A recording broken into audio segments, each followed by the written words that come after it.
Thank you very much. It's a pleasure to be with you here today. As he said, I'm Maria Korsnick, President and CEO of the Nuclear Energy Institute. We're a policy organization for the commercial nuclear energy technology industry, and we're located in Washington, D.C. We represent more than 340 organizations across the nuclear industry, which directly employs nearly 100,000 people. I'm fortunate to have the opportunity to speak with people around the world about how nuclear energy is a critical component of our clean energy future, one that provides all of us with clean, reliable, affordable power. And I know nuclear from the inside, as an engineer, as an operator, as a site vice president, and as a chief nuclear officer. I have more than 35 years of experience with this industry, and I'm happy to share my enthusiasm for what it can bring to you. I talk with government officials, leaders of utilities, founders of innovative companies, the kinds of decision makers who are gathered in this room, and our goal is to find out how next generation nuclear technologies can meet a country's specific clean energy needs. In fact, later today, you're going to hear from Rita Jo Lewis, representing the U.S. Export-Import Bank. And that bank will play a major diplomatic role in helping to finance and turn your nuclear projects into reality. I can tell you from these conversations that demand for nuclear energy is surging around the world. By hosting this summit, you're joining a global chorus of voices that are interested in this clean, reliable, efficient source of power. Only now, African nations can do more than follow the global clean energy transition. You are in a position to be a leader, and that's the spirit of ambition that I've seen from the Ghana delegation in recent years at the IAEA General Conference in Vienna. I share your enthusiasm, and today my message is simple. The U.S. industry stands ready as your partner for nuclear development. When I talk about building the next generation, I often receive is, why now? And that answer can be summed up in a single word: demand. Communities are demanding affordable, reliable, clean energy. Utilities are demanding clean sources of electricity that can power those communities all day, every day, year after year. And businesses are demanding versatile technologies that can fuel their operations while reducing their carbon footprint. Elected leaders are demanding reliable and affordable options that lead to energy independence and good-paying jobs. And when you add all of that up, these demands all point to one place: clean nuclear energy. And that's why we see public attitudes shifting rapidly in favor of nuclear. This year, a groundbreaking survey of public opinion across 8 countries found that supporters of nuclear outnumber opponents 5 to 1. Just as importantly, nuclear enjoys support across political party lines. There's a clear trend. The more people know about nuclear, the more they want to build it. As a result, momentum for nuclear projects is growing around the world, including right here in Africa. And as you're probably aware, the U.S. recently announced support for a small modular nuclear reactor regional training hub for SMRs in Ghana. This will enhance the nuclear workforce development across the region by introducing an SMR control room simulator, university partnerships, and academic exchanges. The partnership between the U.S. Department of Energy and the Nuclear Power Institute of the Ghana Atomic Energy Commission is just the start. Nuclear Power Ghana recently announced plans to build and operate the country's first nuclear facility by 2030. A relationship with the U.S. industry can grow into an advanced nuclear fleet, that opens opportunities for Ghana on the global stage. Nuclear development can improve access to reliable electricity, increase energy independence, and spur economic growth. It can offer much-needed solutions to Ghana and Africa as a whole. And it's more than just electricity. It can produce high-temperature steam or hydrogen. But let's start with electricity. Fundamentally, we need to decarbonize our grids while meeting unprecedented demand for electricity. Right now, 600 million people in Africa, over 43% of the population, lack access to electricity, most of them in sub-Saharan African countries like Ghana, Kenya, and Rwanda. And they're rapidly trying to achieve universal access to electricity by 2030. Next-generation nuclear reactors can meet this demand while emitting zero carbon and eliminating the deadly air pollution that comes from burning fossil fuels. New nuclear reactors will come in all sizes, makes, and models. They will be simpler and more versatile than their predecessors, offering possibilities for service at any scale. Large reactors offer cities a way to transition away from fossil fuels, while smaller reactors can serve rural areas that need smaller but dedicated sources of power. Building them reduces reliance on foreign energy sources. And as a warming planet squeezes supply of fresh water, advanced reactors can power large-scale desalination plants. They'll be able to produce clean drinking water entirely with clean energy. At the same time, these next-generation designs include models that don't rely on as much water to stay cool and to function. Among other benefits, it means these reactors could be built much further away from major water sources. And finally, nuclear is an engine for economic growth. Building reactors creates highly skilled, high-paying jobs, not just during initial construction, but over the 60-plus year life of the plant. In the United States, constructing and operating nuclear plants will support hundreds of thousands, if not millions, of good-paying jobs in the next decade alone. There's no question that nuclear development is a wise option. There's also no question that you have options when it comes to partners. And I'll be frank, choosing the United States industry offers advantages that you just can't get from anyone else. First, we have an unprecedented track record of success in operations, technology, and safety. The U.S. nuclear fleet is the largest source of clean, reliable energy anywhere in the world. Our current reactors are carbon-free powerhouses. Nuclear energy accounts for roughly 20% of the total U.S. electricity generation. Our 93 reactors provide almost half of our carbon-free electricity, and they do it with remarkable efficiency. We're also completely committed to next-generation reactors.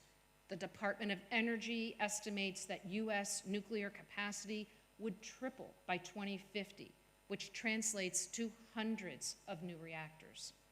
U.S. companies are at the forefront of designing next-generation reactors and bringing them online. So when you partner with U.S. industry, you can have access to unparalleled technology and expertise. And you can also have full confidence in the safety of U.S. designs. Certification by the Nuclear Regulatory Commission is the global gold standard, which is why approval in the U.S. often paves the way for approval in other countries. We share these standards through regulatory cooperation with our partners, and that includes our best-in-class protocols for storing spent fuel, as well as decommissioning reactors at the end of their lives. Second, nuclear energy in the United States enjoys deep support in the White House, in Congress, and at our state level. 10 years ago, we were worried about reactors closing before the end of their useful lives. Now that conversation has changed completely. States like Illinois and California have acted to keep their nuclear. Instead of preparing to close reactors, more than 90% of operators plan to extend their lives. Our survey shows that companies plan to extend their operating licenses from 60 to 80 years. That widespread momentum makes the U.S. industry a reliable partner year to year and election to election. And third, our model of development prioritizes true partnership. Rather than importing labor to build reactors, we build expertise in the communities where we work. Examples include training centers in Romania, as well as right here in Ghana. Our approach is to train people for highly skilled jobs and bolster domestic supply chain. That sets the stage for broader economic growth. The U.S. industry won't seek to weaponize energy production or trap partners in a cycle of debt. We want real partnerships that lead to real energy independence and security. I've seen nuclear from every vantage point, and I couldn't be prouder of our industry. I've seen young college graduates build incredible careers. I've seen communities transformed by an influx of funding. I've seen a generation of well-paid, highly skilled workers build an economic engine that will last half a century or more. If you partner with us to build advanced nuclear technology, you'll see that very same thing. From rising electricity demand to decarbonization and desalinization, nuclear should be part of the solution, and you can help lead the way. I can't wait to begin this partnership. Thank you.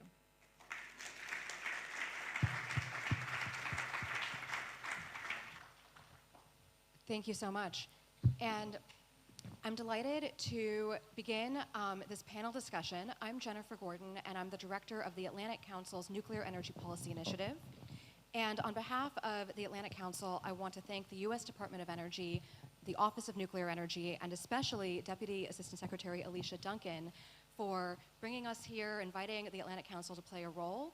And I would also like to thank the Nuclear Power Institute of the Ghana Atomic Energy Commission.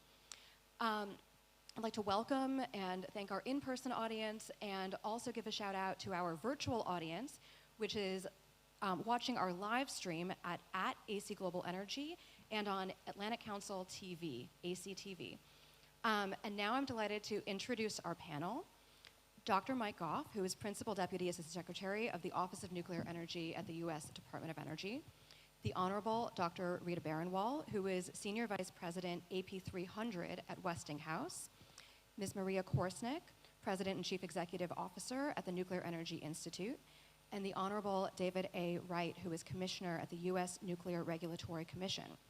So I'd like to start by talking a little bit about the ecosystem of nuclear energy in the United States, and then we'll move into what we can do, what the U.S. nuclear energy industry can do in the world. But Dr. Goff, I'd like to begin with you. Give us, if you will, a brief overview of the role of the Office of Nuclear Energy in leading the research, development, and deployment for nuclear energy, both at home and abroad. I know that's a big question, to be brief. Thanks very much for the question, but a good question. The one thing I'll note is there's been kind of a shift in what we focused on a lot in the Department of Energy, especially over the last 10 years. We've always been a powerhouse focusing on the research and development type activities, and that's, and delivered on a number of great technologies. But with the really need to, get clean energy to the grid, there's been much more of a focus now on the demonstration and deployment. In fact, the Secretary of Energy does continually say, her mantra is, the purpose of us is to deploy, deploy, deploy. So there's been much more of a focus on that within the Office of Nuclear Energy. So where we're doing work right now at all technology readiness levels, doing public-private partnerships with industry, including being able to go forward with demonstrations of technology to get electrons to the grid this decade. So there's been a much more push on that with the public-private partnerships, getting the resources of the national labs and the government to industry to be able to move forward on that. I'll say also there's been a similar shift in our engagement internationally in deployment of technologies. In the past, we've always been an advocate for our industry, but we have recognized more and more, the industry in the U.S. is a private industry, and it's competing largely against state-owned enterprises. So we have now gotten more and more engaged from the government perspective, and thus all the people we have present here from the government to be an advocate for helping to establish the partnerships to export the U.S. technology as well. Whether it's establishing stuff like the clean energy training centers to do capacity building, but we want to be a partner with our industry, with different countries as we look to export this technology. So much more of a focus to do something and deliver electrons or power to the grid, period. So. Dr. Goff, thank you so much. And I think the deploy, deploy, deploy theme is one that we're going to hear throughout this panel in the next several days. Dr. Barenwal, I want to go to you because you have served as Assistant Secretary for Nuclear Energy at DOE, and you are currently leading the development of Westinghouse's AP300. So I think you have the vantage point of both government and industry. Talk to us a little bit about what that relationship is like and what ideal cooperation between government and industry should look like. So thank you, Jennifer, for having me. Thank you to the Ghanaian Atomic Energy Commission and the U.S. Department of Energy for hosting this. It's wonderful to be here and see friends in the audience as well as new faces. That, to me, is very, very inspiring. And to your question, Jennifer, on what is important about private-public partnerships, Mike talked about it a little bit, but certainly funding is important. Getting some government funding to back a technology is important for several reasons. One, it provides that initial seed that is necessary to start research and development. But then it also sends a level of, it's a signal, it sends a level of confidence in that technology, and that spurs additional investments from private investors, which, as Dr. Goff talked about, in the US, we compete against state-owned enterprises. And so to have that private investment spurred by government support is very, very important. From my prior role, I did see the benefits of providing government funding to private entities. It is helping private firms commercialize their technology faster, and you'll hear, I think, from some of us on Wednesday on those accelerations. But it is very important to have that collaboration. Let me speak very briefly about the regulatory collaboration as well as state and commerce, because I know we've got a professional that can speak about it much better than I. But it is really important to have the regulatory advice and support that is needed from other regulatory agencies when a country is deploying new nuclear. It is important to have the advocacy from commerce and the relationships with State Department as well as you go about deploying new nuclear. So all of those different agencies play a key role in deploying new nuclear technology in countries outside the US and here especially in Ghana. Thanks. Dr. Barenwal, thank you so much, and really appreciate the focus on the funding piece of this and what government can do, and also on the regulatory piece. And Ms. Korsnick, we of course heard from you just a moment ago about this incredible moment that the nuclear energy industry is in, I think, in the United States and also worldwide. And I want to ask you, because we're enjoying such a great moment in the U.S. With a recognition of the role of nuclear for climate, also bipartisan support in the United States for nuclear energy, what does that mean for U.S. exports into the global market? Yeah, thanks, Jennifer. Well, my microphone's mad. Thanks for the question. Yeah, we're at an unprecedented time for nuclear power, as you mentioned. Often we say we're at an inflection point for nuclear. Even over just the last few years, you can see at both a federal level and a state level in the United States a rising support for nuclear. What's wonderful about that is, and you heard earlier today, somebody from our national lab talking about nuclear, and they have been continuing to work with nuclear over the last decade plus. So we have all these innovations in the pipeline, if you will, ready to come out of the collaboration between national labs and the private sector, and all these great ideas are ready to be commercialized. So from that opportunity, you have things happening in the United States which will then eagerly be able to be sent around the world. And what's great about it, you heard it from many others, nuclear's just not big anymore. It's big, it's medium, it's small, it's very small. And so where you didn't think nuclear might have been a solution in the past, nuclear can be that solution. And it's just a wonderful opportunity to really see sort of this new phase of nuclear at a time when people are really looking for that carbon-free answer. You want it highly reliable, you want it carbon-free, you want it affordable. There's really no real solution that does not work through nuclear power.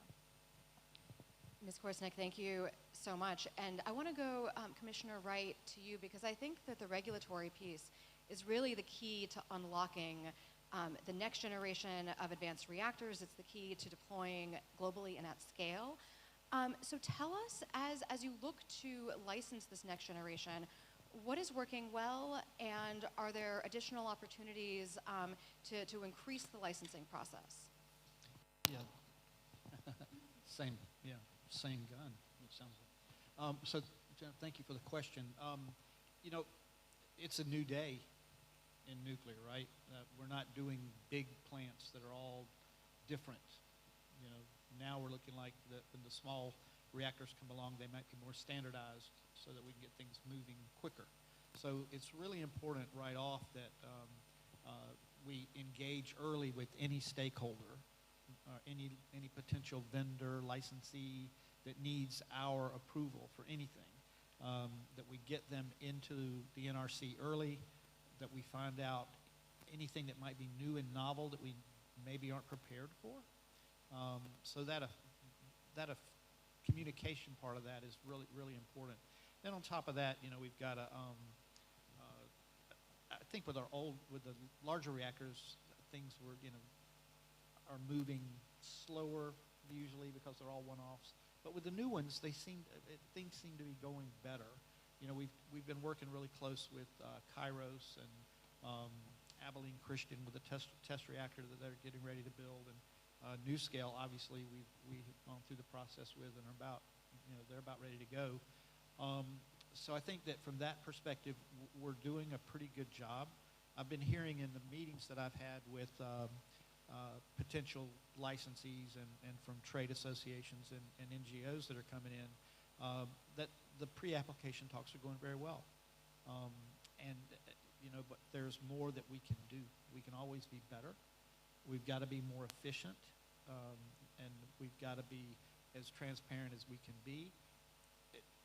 And the NRC, we've got to, that's a hard thing for us because they've been siloed for so long and think that, they don't have to talk to anybody, but they do, right? To get out of this no consulting mindset that we're in, it's okay to consult because it's okay to tell a licensee what you need in order to make a decision. You don't have to tell them how to do it, but you got to tell them what they need. Otherwise, you're just playing a game of hide the rock and bring me another rock. So I think that there's a lot that we can do there to get better. And we found that those times that we don't consult, when we do the consulting in the way that it's supposed to be done, we get good outcomes, right? We use audits instead of RAIs, and it's just a more efficient process. So, Commissioner Wright, thank you so much. And I want to stay on this theme of the next generation of advanced reactors. And Dr. Goff, I'd like to go to you because we started off this month in Alaska, in Anchorage, talking about microreactors. It was a little colder there than it is here. But what are some of the specific applications that you see for nuclear energy in Ghana and in other African countries, again, perhaps looking beyond the grid? That's an insightful question tying it to Alaska. Because in spite of the differences in climate, which I'll note I had 10 centimeters of snow fall on me while I was in Alaska, a month ago versus being here now. But there were amazing similarities between the two systems. Alaska, if you're not familiar with our geography, Alaska is in the northwest corner of the continent, disconnected from the rest of the lower 48 states, kind of. So it has its own grid along the rail belt, they call it. And their grid is on the order of something less than 2,000 megawatts. So a relatively small grid. So in the past, as Maria noted, nuclear wasn't always, available in sizes and stuff like that for different entities.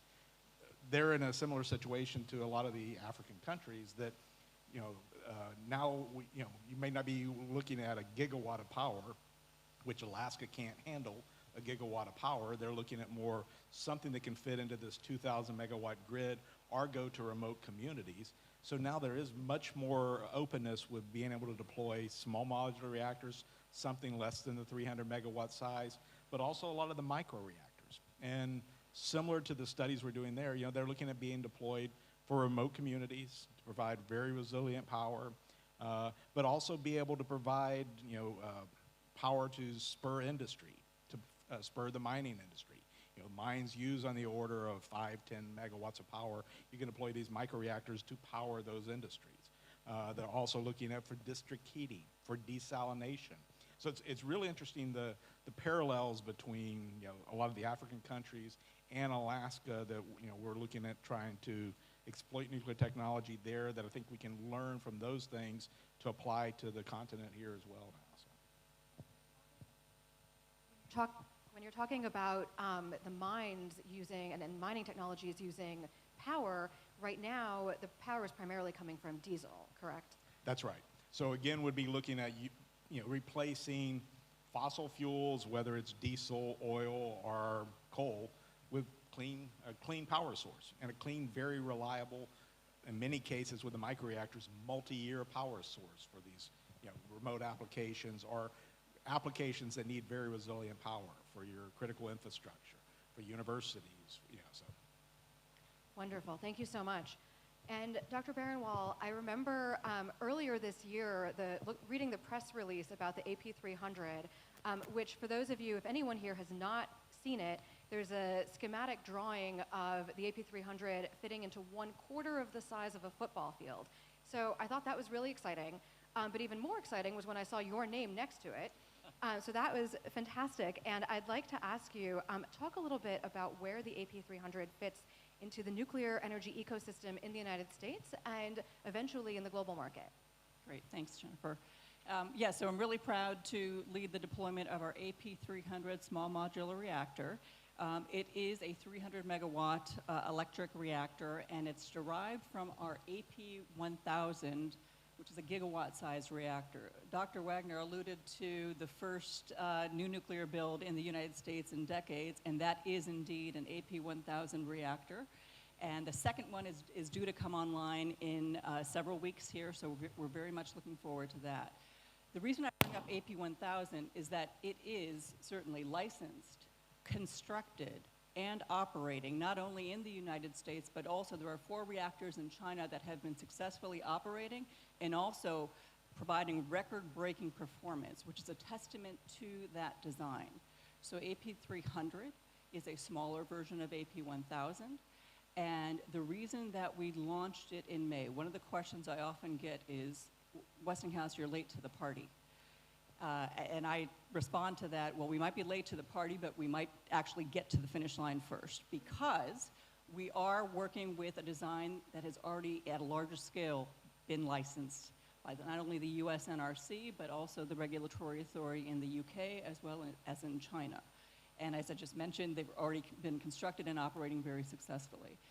The breadth of reactors that Westinghouse offers is essentially trying to address the market that we've already talked about today. We have our eVinci small microreactor, which is a small 5 megawatt reactor, all the way up to the gigawatt-sized AP1000. AP300 fits nicely in the middle, and so it really comes down to what a community needs in terms of output, not only for electricity, but as we've heard, desalination, process heat, district heating. And let me just end with, in terms of district heating, our AP1000 is the first demonstration of district heating that's being used in China from nuclear power. So it's the first example of that use. And we're very much looking forward to AP300 also providing that type of versatility. Thanks. Thank you so much. And I think something that I've been saying recently is that I believe truly that there is a nuclear reactor out there for everyone. And I think you just demonstrated that point. So sticking on this idea of how do we go from Alaska to Ghana, or as some of our colleagues at the Idaho National Laboratory like to say, how do we move from regional to global markets? Ms. Korsnick, I'd like to go back to you. Where do you see the most promising emerging markets globally, especially if you could speak specifically to some of the countries in Africa? Excellent. Well, thanks. I would say initially where we're seeing a lot of interest is in Canada and sort of Middle and Eastern Europe. And for lots of reasons, you could imagine if you were in Europe and you just experienced what they have, which is a cutoff of natural gas from Russia after the Russian invasion of Ukraine, it really brought energy security to the forefront. And you know, it really synthesized, I think, in countries' minds that it does matter who you do business with. And so I think for a lot of those reasons, there are countries that are very much deciding that if they have nuclear today, they want it to keep going and they want more of it. And if they don't have nuclear today, they want some. And so I think you'll see a very, very large demand. Of course, that same conversation is playing in Africa that says, hey, we also want energy security and we also would like climate security. And again, nuclear becomes, you know, a very interesting topic here. I think Egypt just recently completed a reactor, as well as did Turkey. And so I think there are folks that are, you know, sort of already interested in using nuclear. And you know, I think we see with all of the different makes and models that have been talked about, we see the African continent, all the countries really, a natural fit for, depends on what they want, but there's going to be sort of a make and model that's sort of just right for any of the countries here in Africa to use. And so again, what would really like to reinforce is it does matter who you do business with. And when you do business with nuclear, you're forming long-term strategic relationships. And that's really what the United States is interested in, is forming those long-term strategic relationships where you are the winner, you get the jobs, you learn the technology, and we're very eager to do business here. Thanks. Thank you, Ms. Korsnick. I think if I were to do one pull quote from this panel so far, it would be that it matters who you do business with. And one of the things that we always say in the United States is that we have the highest standards in safety, security, nonproliferation. But Commissioner Wright, I was hoping that you could take that phrase, the highest standard in safety, security, nonproliferation, and pull it apart, unpack it a little bit for us. Tell us what that actually means in practice if you were to be a buyer country. Thank you for the question. So we're an independent agency, the NRC in the United States, and our mission is quite simple. It's reasonable assurance of adequate protection of public health and safety, and to promote the common defense and security, and to protect the environment. No more, no less, right? But it's a critical thing. I mean, we don't take that role lightly at all. We look at everything from any applicant, any reactor design that comes before us. Everything about the safety systems are broken down, and we look at specific materials and how they're going to behave in that environment. You know, we look at the quality assurance programs, and we give detailed reviews to about anything and everything that goes on, right down to the security part of the build. We want to make sure that all of their systems and all of the programs meet what our exacting standards are at the NRC. And they are difficult, but they're fair. As for nuclear non-proliferation, we are huge. That we don't want that to happen, right? We want to keep the world safe, and so we're absolutely dedicated to our mission. So when we license something, they're safe, they're secure, and they're ready to go be built. Now, the rest of the panel up here can talk to the business side of things. I don't really talk to the business side of things, but it does matter who you do business with. And if I could just add something to this that's different than the business side, it's in the safety side. And your countries and your nuclear programs here, you're going to have to inspect. You're going to have to go through all of this program from the minute you break ground until you tear that plant down many years from now, many decades. So the United States and the NRC stands ready to do business with you, to help train, to help provide the expertise that you might need to get your program where it needs to be in order to be a good regulatory operation. So I just throw that out there. Commissioner Wright, thank you so much. And I want to move a little bit into talking again and staying perhaps more focused on the international space. Dr. Goff, the United States has exported nuclear energy for nearly as long as we've had a domestic industry. And as you've mentioned, I think, and other speakers as well have mentioned earlier today, the United States right now is competing in the export market against state-owned enterprises, which I think can be a bit of a challenge when it comes to financing.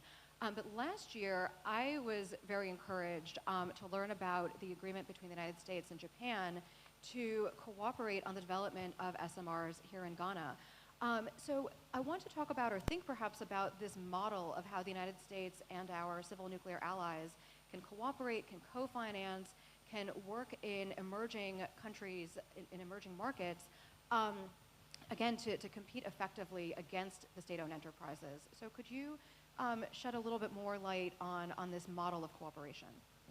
Yes, and let me first do a plug, since you brought up the 60 years and all, that we're basically about 1 month away from the 70th anniversary of the Atoms for Peace, which really did start when the U.S. started getting involved with the export of technology. So yes, we do view it as part of our DNA to be able to export this technology to our partners and allies. One thing that's critical in this is, the nuclear industry is truly an international industry, especially when you start looking at the supply chain for the reactors as well. In fact, no country really has everything. So you need partnerships, and you need, to reiterate this theme, you need the trusted partners that you want to be working with, and that includes supply chain and co-developing of technologies. So yeah, I think it was a very nice step moving forward for us, working with Japan to look at potentially deployment of small modular reactors in Ghana. I think that was specifically looking at the NuScale technology as well. But I expect that we will have more partnerships with our trusted allies and partners as we go forward to make sure that we're exporting these technologies. One thing that I'll note in the supply chain that I was very pleased with, our allies and partners recognize we have challenges to make sure that we replace Russia in fuel services. So as part of that, we did sign a major agreement at the G7 energy ministers meeting in Sapporo back in the spring, where the 5 main countries that are nuclear focused in G7 are going to partner to make sure that we can have reliable fuel services for us and our allies moving forward that doesn't rely on Russian materials. So I expect we will have more and more collaborations, and it's a must in this industry, because we can't all deliver every component. We got to make sure we're working with our trusted allies across the supply chain to be able to deploy these technologies, because again, the partnership really matters again. Dr. Goff, thank you so much for the emphasis on partnership and like-minded countries. And Dr. Barenwal, I'd like to go to you, because this is a theme also that I think has come up a number of times. Dr. John Wagner and Professor Seth Deborah mentioned that SMRs are actually not new, and they're not untested, and they are not unproven. In fact, they are floating around right now powering our nuclear submarine fleet. So it's less about proving or testing, I think, and much more about the path to commercialization. Dr. Barenwal, could you talk to us a little bit about that path, but also about the fact that these technologies do exist and they are working right now as we speak? Sure, thank you. Yes, when Dr. Seth Deborah mentioned that, I was nodding my head in violent agreement. The S just stands for small. It doesn't stand for new. And And actually, I started my career developing new nuclear fuel for the U.S. Navy's aircraft carriers and submarines that are powered by nuclear. So, and I've been in this business over 25 years. So it certainly is not new in terms of a technology. And what's actually interesting is that, that those SMRs that are floating around defending countries safely and have traveled tens of thousands of miles, operated by essentially teenagers, right? 18, 19, 20-year-olds. And now we are having this conversation about deploying new nuclear terrestrially in places using technology that is proven for AP300. As an example, using fuel that is less enriched, using emergency planning zones that are much, much larger than what a submarine or an aircraft carrier requires, which is none, really. But it to me is almost, it's an easy conversation to have SMRs on land because they're already at sea defending nations. Dr. Barenwall, thank you. Thank you so much. Ms. Korsnick, I'd like to go back to you. In your keynote remarks, you talked a bit about the U.S. policy landscape and how it has become, I think, much more conducive to nuclear energy, to letting nuclear energy really realize its full potential. Is there such a thing as a global policy landscape that would impact nuclear energy? And if there is, what is on your global policy wish list? Great. Well, thanks for asking that. I'll highlight, I think it came up in the previous panel, that there was a meeting recently held in September, and it was held by OECD, NEA, and it was the roadmap to new nuclear. And so, again, that's a great sign in and of itself. I think there was 20 different energy ministers that attended that. So when we talk about the fact that nuclear's gaining attention, nuclear's on people's thoughts, I think that meeting in and of itself is a great example. And they talked a lot about, from a policy perspective, what's needed. And I think regulatory attention, as you heard from Commissioner Wright here, with a focus on the United States, we need sort of a similar focus worldwide. Some countries that are going to build nuclear already have it, and so they have an established framework. But you have some countries that don't have established nuclear, and they need to build that framework. So I think there's a policy ask around how do you get those frameworks sort of up and running quickly, and for folks that do have one, how can we maybe collaborate a bit country to country? I know the United States and Canada is a great example of that, where we're trying to collaborate if we're both reviewing the same design, which we have that case right now. So I think that's a big deal. I think supply chain is another thing, right? We're going to build a lot of these, okay? There's a lot of makes and models, but there's still going to be a lot of builds of each type. And so I think we need to start getting smart about how do we share in that supply chain, how do we make sure that we're doing that as efficiently as we can, and then also workforce, right? There's going to be a big need for not only the build, but the operate part of this. And so, that's a call to universities, to associations that have, like in the United States, we have trade associations or unions that have apprenticeship programs, and so similar things. When we talk about nuclear, a lot of people think, well, you need a nuclear engineer. You don't really need that many nuclear engineers, I'll be honest, but when you're talking about operating these, you're going to need mechanical engineers and electrical engineers, but you need a whole bunch of people that don't have an engineering degree, right? You need welders, you need technicians, you need chemists. And so, there's sort of a lot of that can be being worked on right now, quite frankly.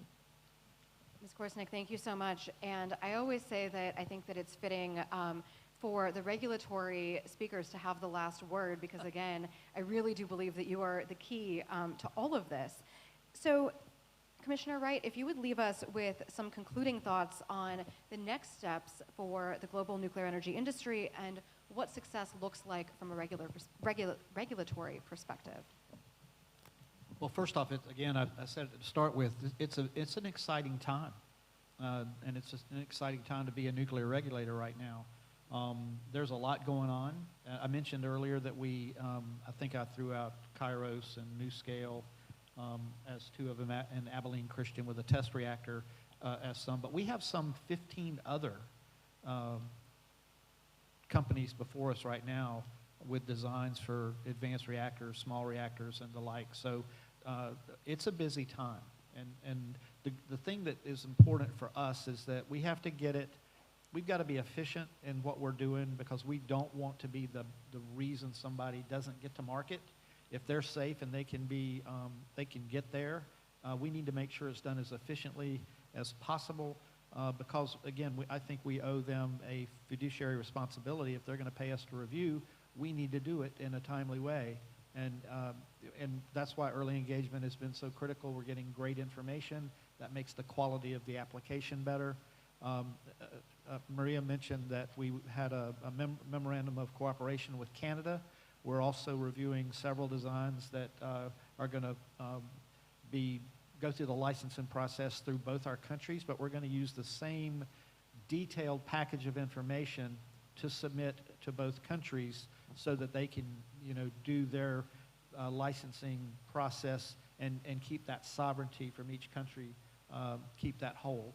And so we're working really hard to make sure that we're not the reason why something doesn't get to market.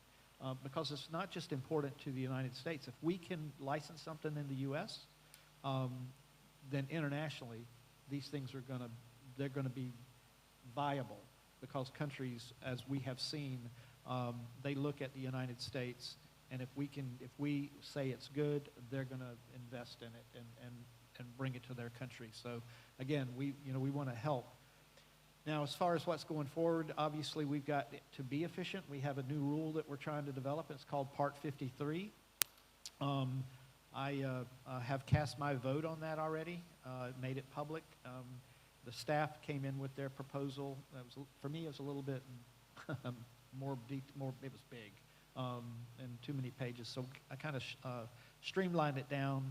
Hopefully that we're going to get a rule out for draft review here in the near future so that we can get that discussion going.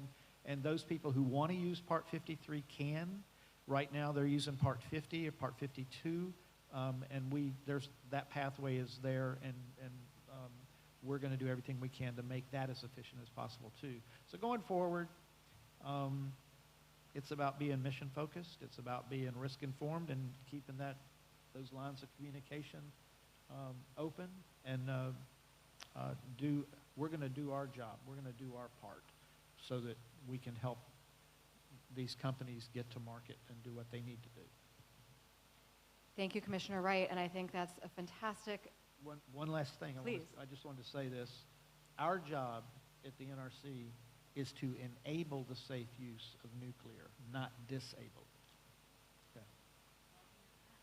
And that's an even better note, I think, for us to end on. So thank you. This was a fantastic conversation. Please join me in thanking the panelists.